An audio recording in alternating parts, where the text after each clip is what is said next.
اعوذ باللہ من الشیطان الرجیم بسم اللہ الرحمن الرحیم۔ اصول کافی جلد چارم باب نمبر 78 مصافحہ کرنا۔ حدیث نمبر 1، مصافحہ کرنے سے گناہ گر جاتے ہیں۔ جناب ابو عبیدہ بیان کرتے ہیں کہ میں حضرت ابو جعفر امام محمد باقر علیہ السلام کے ساتھ سفر کر رہا تھا۔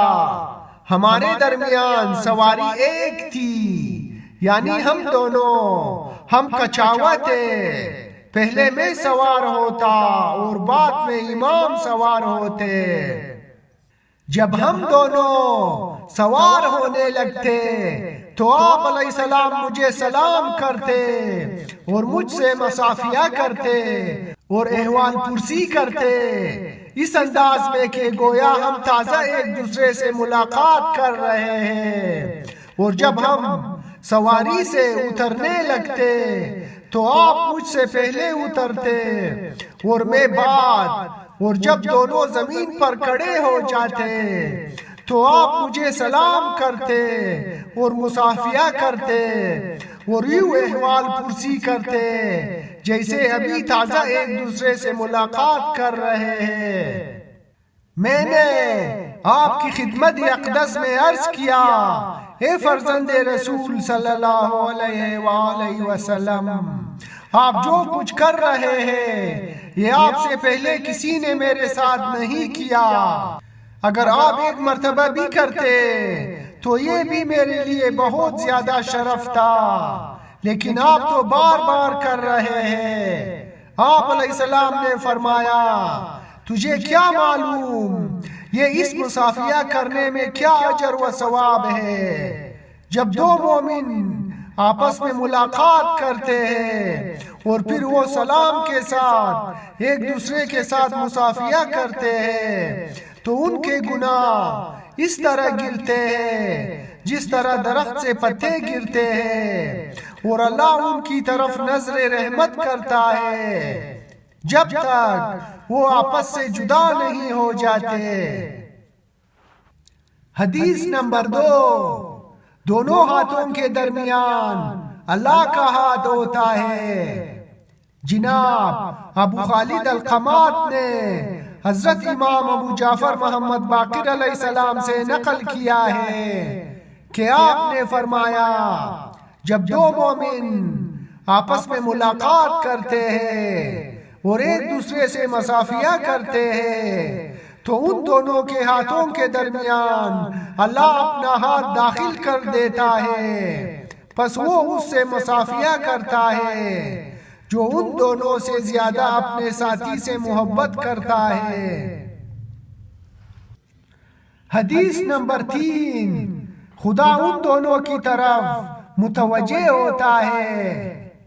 حضرت ابو جعفر امام محمد باقر علیہ السلام نے فرمایا، جب دو مومن آپس میں ملاقات کرتے ہیں اور ایک دوسرے سے مصافحہ کرتے ہیں تو اللہ تعالیٰ ان دونوں کے ہاتھوں میں اپنا ہاتھ داخل کرتا ہے اور ان دونوں کی طرف یوں نظر رحمت کرتا ہے جیسا وہ ان دونوں سے زیادہ ان سے محبت کرتا ہے۔ پس جب اللہ اپنی نظر رحمت سے ان کی طرف متوجہ ہوتا ہے تو ان کے گناہ یوں گرتے ہیں جیسے درخت سے پتے گرتے ہیں۔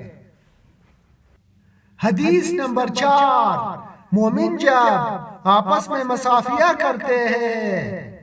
جناب ابو عبیدہ الحذا نے حضرت ابو جعفر امام محمد باقر علیہ السلام سے نقل کیا ہے کہ آپ نے فرمایا، تحقیق جب مومنین آپس میں ملاقات کرتے ہیں اور پھر ایک دوسرے سے مصافحہ کرتے ہیں تو اللہ تعالیٰ ان کی طرف اپنی نظر رحمت سے متوجہ ہوتا ہے تو ان کے گناہ اس طرح گرتے ہیں جیسے درختوں سے پتے گرتے ہیں۔ حدیث نمبر 5، گناہ ایسے گرتے ہیں جیسے خزاں کے موسم میں پتے گرتے ہیں۔ جناب ابو عبیدہ الحذا بیان کرتے ہیں کہ میں حضرت امام ابو جعفر باقر علیہ السلام کے ساتھ مل کر سفر کر رہا تھا مدینے سے مکہ تک۔ ہمارے پاس ایک سواری تھی، دونوں ایک ہی کچاوے پر سوار تھے۔ دوران سفر حضرت کو طلب حاجت ہوئی اور سواری سے اترے اور طلب حاجت کے لیے چلے گئے، اور جب قضاء حاجت کے بعد واپس تشریف لائے تو آپ علیہ السلام نے فرمایا، اے ابو عبیدہ ہاتھ ملاؤ۔ پس آپ علیہ السلام نے میرا ہاتھ پکڑ لیا اور اس کو دبایا، اور میں نے اس کو دبانے کی تکلیف کو اپنی انگلیوں سے محسوس کیا۔ پھر آپ نے فرمایا، اے ابو عبیدہ، جب مسلمان اپنے مسلمان بھائی کو ایسے ملتا ہے اور اس سے مصافحہ کرتا ہے اور انگلیوں کو ایک دوسرے میں داخل کرتا ہے تو ان دونوں کے گناہ اس طرح گرتے ہیں جیسے خزاں کے موسم میں درختوں سے پتے گرتے ہیں۔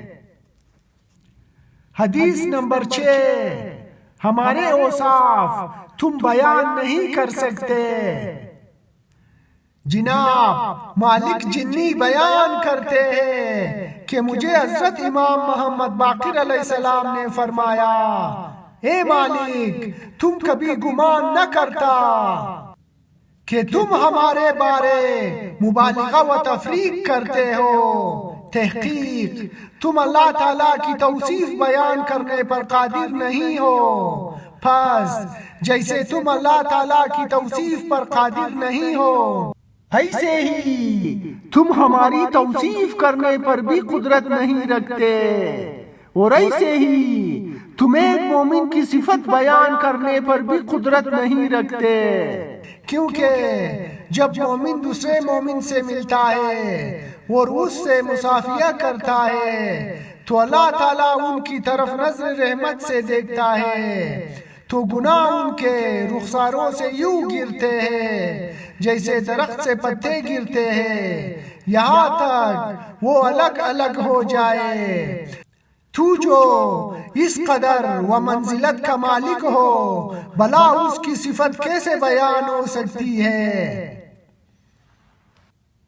حدیث نمبر 7، ان دونوں پر کوئی گناہ نہیں رہتا۔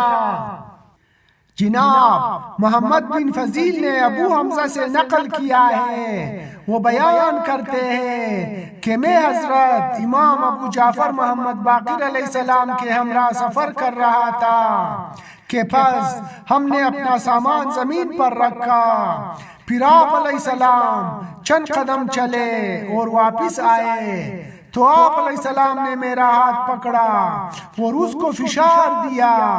میں نے عرض کیا، میں آپ پر قربان ہو جاؤں، میں تو آپ کے ساتھ ایک ہی کچاوے میں سفر کر رہا تھا اور آپ کے ساتھ تھا۔ آپ نے فرمایا، کیا تو نہیں جانتا کہ جب مومن کچھ گردش کرے اور پھر وہ اپنے مومن بھائی کا ہاتھ تھام کر مصافحہ کرے تو اللہ تعالیٰ اپنی نظر رحمت کے ساتھ ان کی طرف دیکھتا ہے، اور جب وہ ان کی طرف نظر رحمت سے دیکھتا ہے تو گناہوں سے کہتا ہے ان دونوں سے گر جاؤ، پس وہ گناہ ان دونوں سے گر جاتے ہیں۔ اے ابو حمزہ، ایسے گرتے ہیں جیسے درختوں کے پتے گرتے ہیں، پس جب وہ دونوں ایک دوسرے سے جدا ہوتے ہیں تو ان پر کوئی گناہ باقی نہیں رہتا۔ حدیث نمبر 8، مصافحے کی حد کیا ہے؟ جناب ہشام بن سالم نے حضرت ابو عبداللہ علیہ السلام سے نقل کیا ہے کہ بیان کرتے ہیں کہ میں نے آپ علیہ السلام سے سوال کیا کہ مصافحے کی حد کتنی ہے؟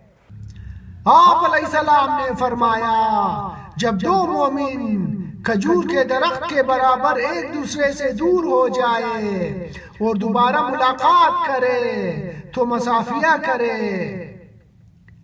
حدیث نمبر 9، دوبارہ مصافحہ کرے۔